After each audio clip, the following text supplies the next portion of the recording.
Un feu brûle dans une vallée sombre près de Jérusalem. Ce n'est pas juste un feu, mais un secret caché depuis 2000 ans. Et si tout ce qu'on nous a dit sur l'enfer était faux? Et si Jésus n'a jamais parlé d'un endroit de torture éternelle? Les flammes de cette vallée cachent une vérité qui pourrait tout changer. Pourquoi l'Église a-t-elle transformé un simple dépotoir en cauchemar éternel? Bienvenue dans l'enquête qui révèle le plus grand mensonge de l'histoire. Je m'appelle Samuel et je suis guide à Jérusalem depuis 20 ans. Chaque jour, je montre aux visiteurs la vallée de Hinnom. C'est un endroit ordinaire maintenant, avec des maisons et des jardins. Mais il y a 2000 ans, c'était différent. C'était un dépotoir où on brûlait les ordures jour et nuit. Les gens l'appelaient Géhenne, et Jésus en parlait souvent. Mais voici le mystère qui me hante depuis des années. Jésus utilisait ce mot Géhenne, pas le mot enfer. Pourquoi les traducteurs ont-ils changé ce mot simple en quelque chose de terrifiant? J'ai commencé à chercher dans les vieux manuscrits. Ce que j'ai découvert a bouleversé tout ce que je croyais. Le mot enfer n'existe pas dans les textes originaux de la Bible. Pas une seule fois dans l'hébreu ou le grec ancien. Comment un mot qui n'existait pas est devenu notre plus grande peur? Regardez cette pierre ancienne que j'ai trouvée près de la mer Morte. Elle date de l'époque de Jésus et parle de la vie après la mort. Mais elle ne mentionne aucun endroit de torture éternelle. Elle parle seulement du Sheol, le lieu où tous les morts vont. Les bons et les méchants, tous ensemble dans le même endroit silencieux. Alors d'où vient cette idée de flammes et de démons avec des fourches? Pour comprendre, nous devons remonter 300 ans après Jésus. L'Empire romain venait d'adopter le christianisme comme religion officielle. Les dirigeants avaient besoin d'un moyen de contrôler les gens. Quoi de mieux que la peur pour garder le pouvoir? Un prêtre nommé Augustin a commencé à prêcher sur la punition éternelle. Il a transformé les histoires simples de Jésus en menaces terrifiantes. Mais attendez, ça devient encore plus étrange. 1000 ans plus tard, un poète italien nommé Dante écrit un livre. Il imagine 9 cercles de souffrance avec des détails horribles. Son livre était une fiction, une histoire inventée pour divertir. Mais l'Église a adopté ces images comme si c'était la vérité divine. Comment une œuvre de fiction est-elle devenue notre vision de l'au-delà?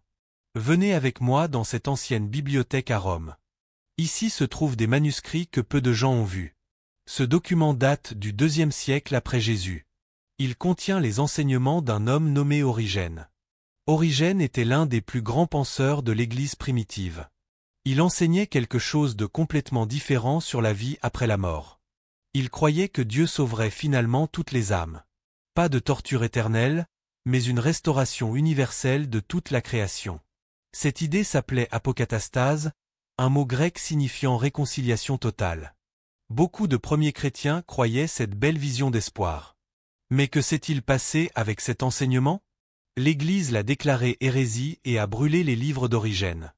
Pourquoi détruire une vision d'espoir et d'amour universel? La réponse se trouve dans les coffres d'or du Vatican. Au Moyen Âge, l'Église vendait des indulgences. Les gens payaient de l'argent pour réduire leur temps en enfer. Si tout le monde est sauvé, qui paierait pour échapper à la punition? L'enfer était devenu une entreprise, et les affaires étaient bonnes. Mais revenons aux paroles exactes de Jésus. Dans l'Évangile de Matthieu, Jésus parle de la Géhenne 12 fois. Chaque fois, il utilise ce mot pour avertir de la destruction. Pas de la torture, mais de la destruction complète. C'est comme brûler des ordures jusqu'à ce qu'elles disparaissent totalement. Jésus parlait de gaspiller sa vie, pas de brûler pour toujours. Regardez ce passage où Jésus dit une phrase célèbre. N'ayez pas peur de ceux qui tuent le corps. Craignez celui qui peut détruire l'âme et le corps dans la géhenne. Le mot-clé ici est détruire, pas torturer éternellement. La destruction signifie la fin, pas la souffrance sans fin. Alors pourquoi les traducteurs ont-ils changé le sens? J'ai trouvé une lettre d'un traducteur du IVe siècle. Il admet avoir changé certains mots pour rendre le texte plus effrayant. Il pensait que la peur rendrait les gens plus obéissants à l'Église. Cette confession change tout ce que nous savons sur nos Bibles modernes. Combien d'autres changements ont été faits pour nous contrôler? Marchons maintenant dans les rues de l'ancienne Jérusalem. Voici le temple où Jésus enseignait il y a 2000 ans. Les gens venaient ici chercher l'espoir et la guérison. Jésus leur parlait d'un Dieu d'amour et de pardon. Il racontait des histoires courtes avec des leçons sur la bonté. L'une de ces histoires parlait d'un homme riche et d'un pauvre. Le pauvre meurt et trouve du réconfort avec Abraham. Le riche meurt et souffre dans un endroit de regret. Mais écoutez bien, c'était une histoire pour enseigner une leçon. Ce n'était pas une description littérale de l'au-delà.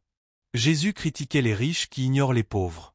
L'histoire concernait la justice sociale, pas la géographie de l'enfer. Mais l'Église a transformé cette leçon en carte de l'au-delà. Pourquoi prendre une histoire simple et en faire une doctrine de peur? Descendons dans ces grottes où les manuscrits de la mer morte furent trouvés. Ces textes sont plus anciens que nos Bibles modernes. Ils nous montrent ce que les gens croyaient avant l'Église romaine. Les Esséniens qui ont écrit ces rouleaux avaient une vision différente.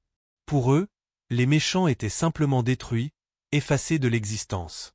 Pas de torture éternelle, juste une fin définitive. C'est plus proche de ce que Jésus enseignait réellement. Alors comment sommes-nous passés de la destruction à la torture éternelle? La réponse se trouve dans la politique de l'Empire romain. Quand Constantin a fait du christianisme la religion officielle, l'Église est devenue un outil de contrôle gouvernemental. Les dirigeants avaient besoin de quelque chose de plus fort que les lois. Ils avaient besoin de la peur de la punition éternelle. C'est plus efficace qu'une armée pour contrôler les pensées des gens. Regardez cette fresque du VIe siècle dans une église italienne. Elle montre des démons torturant des âmes avec des instruments terribles. Mais ces images ne viennent pas de la Bible. Elles viennent de l'imagination d'artistes payés par l'Église. L'art est devenu propagande, et la propagande est devenue vérité. Comment des peintures ont-elles pu redéfinir notre compréhension de Dieu? Voici un document que j'ai trouvé dans les archives du Vatican. C'est un compte rendu du concile de Constantinople en l'an 553.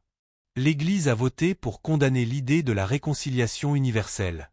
Ils ont déclaré que croire au salut de tous était une hérésie. Mais le vote était serré, presque la moitié était contre. Cela signifie que beaucoup de dirigeants chrétiens rejetaient l'enfer éternel. Pourquoi cette histoire n'est-elle jamais racontée dans les églises? Allons maintenant en Égypte où d'autres manuscrits furent découverts. Les textes de Nag Hammadi révèlent encore une autre vision. Les chrétiens gnostiques ne croyaient pas du tout en enfer. Pour eux, le monde matériel était la prison, pas l'au-delà. Le salut signifiait s'échapper de ce monde, pas éviter la punition. Leur Dieu était pure lumière et connaissance, pas feu et colère. Comment tant de visions différentes existaient-elles dans le christianisme primitif? La vérité est qu'il n'y avait jamais une seule croyance unifiée. L'enfer tel que nous le connaissons fut imposé plus tard. C'était un choix politique, pas une révélation divine. Retournons à la vallée de Hinnom aujourd'hui. Les enfants jouent où les feux brûlaient autrefois. Les familles pique-niquent où les ordures s'empilaient. Si c'était vraiment l'entrée de l'enfer, serait ceci paisible maintenant? La géhenne de Jésus était un avertissement sur le gaspillage de la vie. Pas une menace de torture éternelle après la mort. Mais voici où l'histoire devient vraiment intéressante. J'ai trouvé une lettre d'un moine du XIIe siècle. Il avoue avoir inventé des histoires d'enfer pour effrayer les paysans. Il dit que c'était le seul moyen de les faire obéir. Sans la peur de l'enfer, il ne viendrait pas à l'église. Sans l'église, il ne paierait pas la dîme. L'enfer était devenu essentiel à l'économie de l'église médiévale. Combien de nos croyances sont basées sur des mensonges économiques? Regardez ce graphique montrant la richesse de l'Église au fil du temps. Elle augmente dramatiquement quand la doctrine de l'enfer devient plus terrifiante. Coïncidence ou stratégie calculée pour accumuler du pouvoir? Les preuves suggèrent que c'était intentionnel et systématique. Parlons maintenant des mots hébreux et grecs originaux. Sheol apparaît 65 fois dans l'Ancien Testament. C'est simplement la tombe, l'endroit où tous les morts vont. Hadès apparaît 11 fois dans le Nouveau Testament. C'est le mot grec pour le royaume des morts. Géhenne apparaît 12 fois, toujours de la bouche de Jésus. C'est la vallée physique près de Jérusalem. Tartare apparaît une seule fois, dans une lettre de Pierre. C'est une référence à la mythologie grecque, pas à la théologie juive. 4 mots différents, tous traduits par un seul mot enfer. Comment 4 concepts distincts sont-ils devenus une seule idée terrifiante? La réponse est dans les choix des traducteurs. Ils ont effacé les nuances pour créer une doctrine simple et effrayante. Voici une découverte qui m'a vraiment choqué. Dans les premiers 300 ans du christianisme, Seulement une école de pensée sur 6 enseignait la punition éternelle. 4 écoles enseignaient que la punition était temporaire. Une école enseignait que tous seraient finalement sauvés. La majorité des premiers chrétiens ne croyaient pas en l'enfer éternel. Alors comment la minorité est-elle devenue la doctrine officielle? Le pouvoir politique a choisi la peur plutôt que l'espoir. C'est plus facile de gouverner des gens effrayés que des gens pleins d'espoir. Marchons dans les catacombes sous Rome. Ici, les premiers chrétiens enterraient leurs morts. Regardez les inscriptions sur les tombes. Elles parlent de repos, de paix, d'attente de la résurrection. Aucune mention de torture ou de feu éternel. Ces chrétiens n'avaient pas peur de la mort. Ils croyaient en un Dieu d'amour qui les accueillerait. Quand cette foi simple s'est-elle transformée en terreur? La transformation a commencé quand l'Église est devenue riche et puissante. Examinons les écrits de Grégoire le Grand au VIe siècle. Il fut le premier pape à décrire l'enfer en détails graphiques. Il parlait de lacs bouillants et de tourments spécifiques pour chaque péché. Mais d'où venaient ces idées horribles? Pas de Jésus, pas de la Bible, mais de son imagination. Il voulait que les gens aient tellement peur qu'ils obéiraient sans question. Et ça a marché pendant plus de 1000 ans. Mais maintenant, nous avons accès aux textes originaux. Nous pouvons voir ce que Jésus a vraiment dit. Nous pouvons comprendre le contexte historique de ces paroles. La vérité est disponible pour quiconque veut la chercher.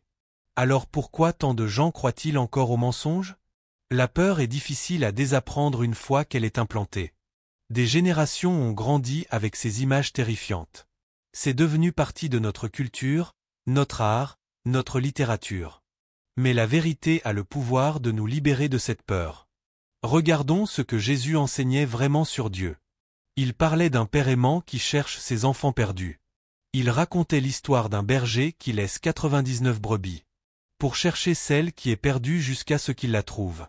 Est-ce le Dieu qui torturerait ses enfants pour l'éternité? Jésus a dit: venez à moi vous qui êtes fatigués.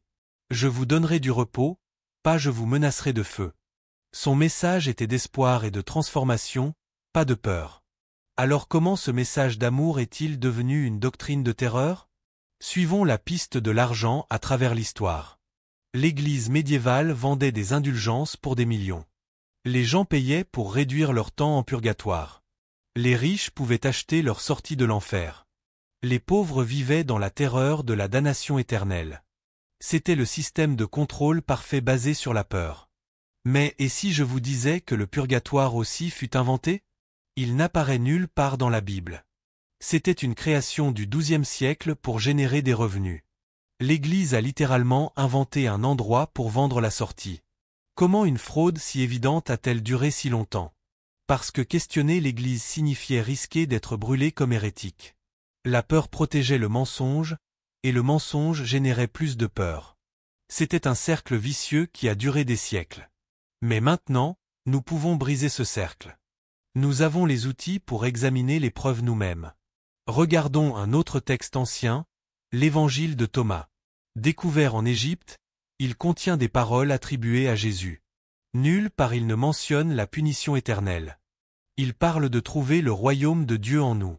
Pas d'attendre le ciel ou de craindre l'enfer. Le salut est présenté comme une transformation intérieure maintenant. Pas comme une échappatoire à la torture future. Pourquoi cet évangile fut-il exclu de la Bible? Parce qu'il ne soutenait pas la structure de pouvoir de l'Église. Sans la menace de l'enfer, pourquoi les gens auraient-ils besoin de l'Église? Voici une question qui me hante depuis des années. Si Dieu est amour comme le dit la Bible, comment pourrait-il créer un endroit de torture éternelle? L'amour parfait ne garde pas de rancune pour toujours. L'amour parfait cherche toujours la réconciliation et la guérison. L'idée de l'enfer éternel contredit la nature même de Dieu. C'est une contradiction que l'Église n'a jamais pu résoudre. Alors ils disent que c'est un mystère au-delà de notre compréhension. Mais et si ce n'est pas un mystère du tout? Et si c'est simplement un mensonge qui ne tient pas debout? Retournons aux paroles de Paul dans ses lettres. Il écrit que Dieu réconciliera toutes choses avec lui-même. Toutes choses, pas seulement quelques élus. Il dit que Dieu sera tout en tous à la fin. Comment cela est-il possible si des millions brûlent en enfer? Paul croyait en la victoire totale de l'amour de Dieu. Pas en la défaite partielle avec des âmes perdues pour toujours. Ces écrits pointent vers la restauration universelle. Mais l'Église a ignoré ces passages pendant des siècles. Ils ne correspondent pas au récit de la peur et du contrôle. Descendons dans les archives secrètes du Vatican. Il y a des documents ici que peu ont vus. Un manuscrit du IIIe siècle raconte une histoire différente. Les premiers chrétiens priaient même pour le salut du diable. Ils croyaient que l'amour de Dieu pourrait racheter n'importe qui. Cette compassion radicale était au cœur de leur foi. Mais l'Église a enterré ces enseignements. Ils étaient trop dangereux pour le pouvoir établi. Si même le diable peut être sauvé, qui a besoin de l'Église? Regardez cette carte montrant la propagation du christianisme. Remarquez comment elle s'accélère après l'adoption de la doctrine de l'enfer. La peur était un outil de conversion plus efficace que l'amour. Convertissez-vous ou brûlez était le message. Ce n'est pas ce que Jésus a enseigné. Il a dit que son joug était facile et son fardeau léger. Où est la légèreté dans la menace de torture éternelle? Parlons de Dante Alighieri et sa Divine Comédie. Écrite au XIVe siècle, c'était une œuvre de fiction. Dante a créé 9 cercles d'enfer avec des punitions créatives. Les traîtres gelés dans la glace, les gourmands forcés de manger de la boue. C'était du divertissement brillant, pas de la théologie. Mais l'Église a adopté ces images comme si c'était une révélation. Les sermons ont commencé à décrire l'enfer de Dante comme réel. L'art dans les églises a copié ces descriptions horribles. Une histoire est devenue doctrine, et la fiction est devenue fait. Comment un poème a-t-il pu redéfinir 2000 ans de croyance? Parce qu'il servait les besoins de l'Église pour plus de contrôle. Plus l'enfer était terrifiant, plus les gens étaient obéissants. Voici quelque chose que la plupart des gens ne savent pas. Martin Luther, qui a commencé la réforme protestante. Il a d'abord remis en question l'existence de l'enfer éternel. Mais il a reculé face à la pression d'autres réformateurs. Même lui avait peur de défier cette doctrine. Si l'homme qui a défié le pape craignait cette question. Vous pouvez imaginer le pouvoir que cette doctrine détenait. Mais certains courageux ont continué à questionner.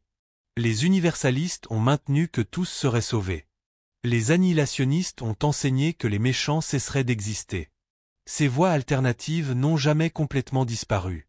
Elles nous rappellent qu'il y a toujours eu d'autres façons de comprendre.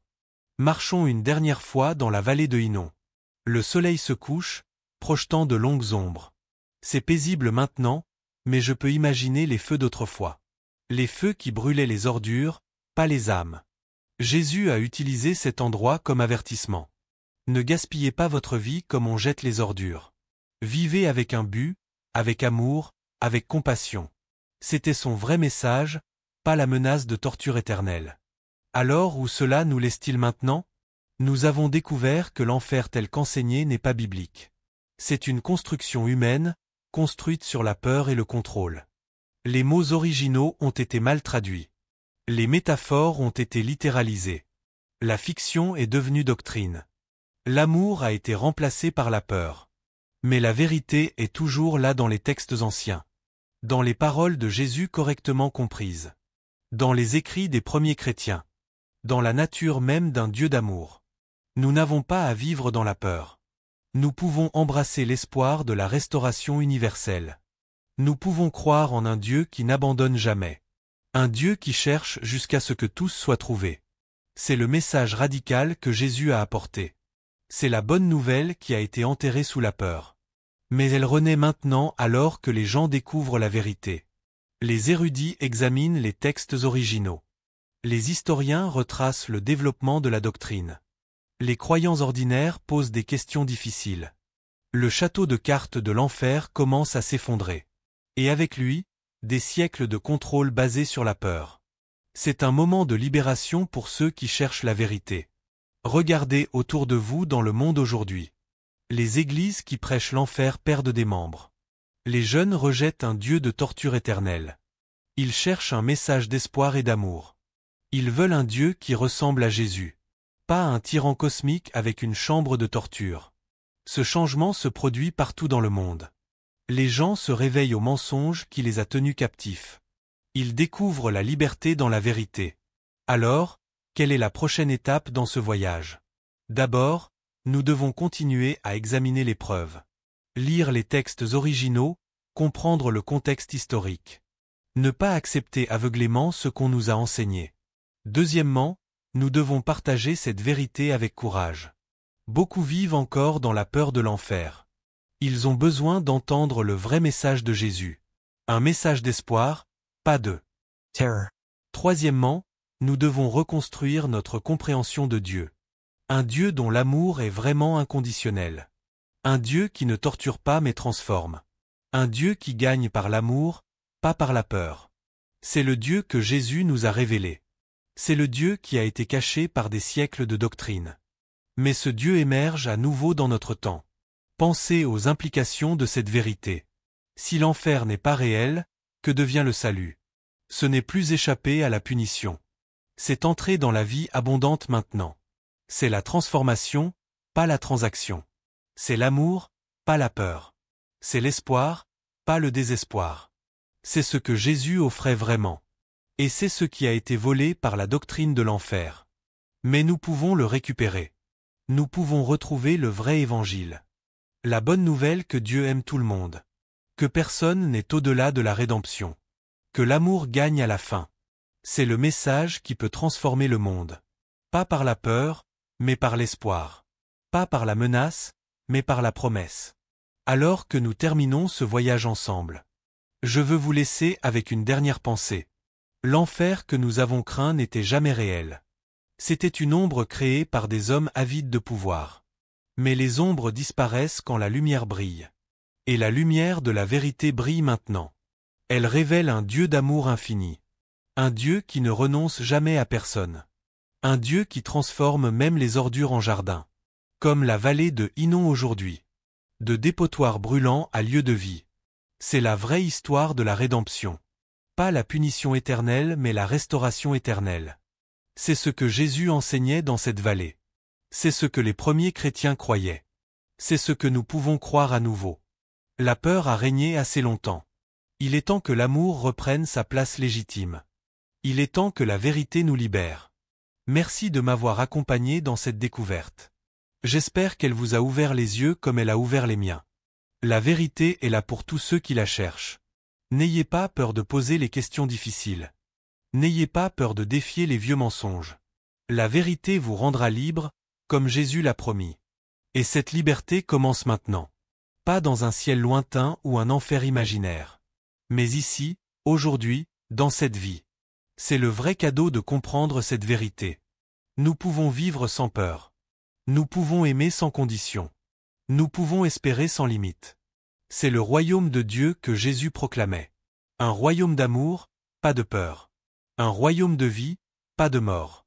Un royaume ouvert à tous, pas seulement à quelques-uns.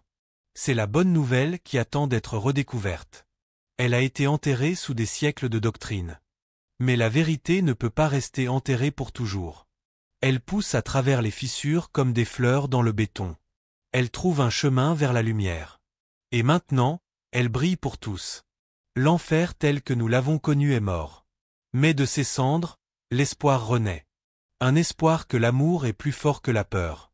Un espoir que la lumière vainc toujours les ténèbres. Un espoir que Dieu n'abandonne jamais ses enfants. C'est l'héritage que Jésus nous a laissé. C'est la vérité qui nous rend libres. C'est l'amour qui ne faillit jamais. Alors partagez cette vérité avec courage. Vivez cette vérité avec joie. Et regardez comment elle transforme tout. Le voyage ne fait que commencer. Il y a tellement plus à découvrir. Tellement plus de mensonges à exposer. Tellement plus de vérités à révéler. Mais pour aujourd'hui, reposez-vous dans cette connaissance. L'enfer n'est pas ce qu'on vous a dit. Dieu est meilleur que vous n'osiez espérer. Et l'amour gagne toujours à la fin. C'est la vraie bonne nouvelle de l'Évangile.